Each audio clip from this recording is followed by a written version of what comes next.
All right. So do you think there is such a thing as an American culture?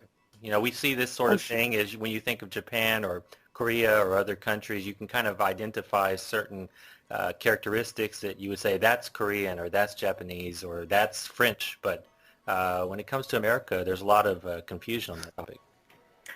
yeah, I think there is a distinctive American culture, but we don't recognize it. I like to tell my students to use the analogy, a fish in a fish bowl does not realize that it is wet. It's surrounded by water. It doesn't recognize what dry is versus what wet is, and so we don't recognize our accents. We don't recognize our culture as compared to maybe something else. But I do see what you mean. I know what you're driving at. America has got a cornucopia of cultures kind of mixed together in the melting pot. All of these things that we're saying are good and true, but it still kind of leaves us with this question, that is there something that we could say is consistent? I've heard it from people in other countries who say, well, America, I just can't figure out exactly what is American culture. Is it Mm. hamburgers and hot dogs? I've kind of tried to tally up a list of things. Distinctively American things? Yeah, I mean, Okay. for example, I mean, the way people dress in this country. If you Mm. compare us to the way a lot of people dress in various occasions in Europe, people would say we're quite informal. I mean, Mm.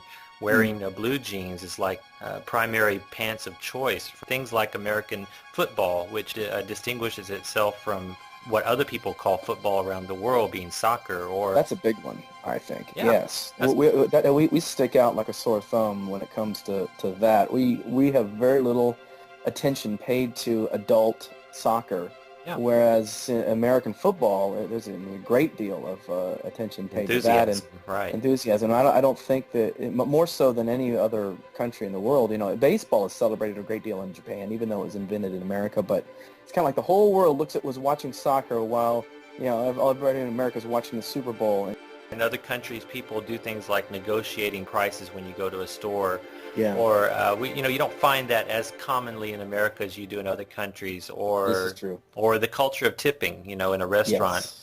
Things like certain holidays, Memorial Day and Halloween, being with its dress-up costumes, even though that didn't originate in the United States, it has become sort of an American phenomenon, and then these holidays represent something distinctly American. To sum up, I think American culture can be identified on our coin, the three expressions that are found on the back of our coin. I'm borrowing this from Dennis Prager, and I'm sure you've heard this too, right? E Yes. pluribus unum, in God we trust, and the third one? Liberty. Liberty, right. Dennis Prager, I mean, he would probably make a clear distinction between culture and values. Mm-hmm. He would say something like, the values are the things that are more permanent, relatively speaking, because they are the things that define what Americans in general believe or what it is to be an American, whereas culture is always shifting.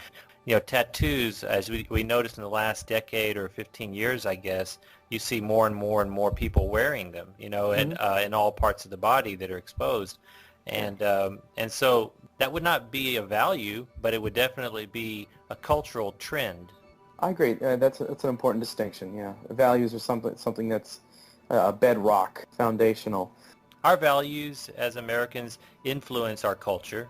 Hmm. But I don't think culture influences our values. I think Hmm. it's the other way around.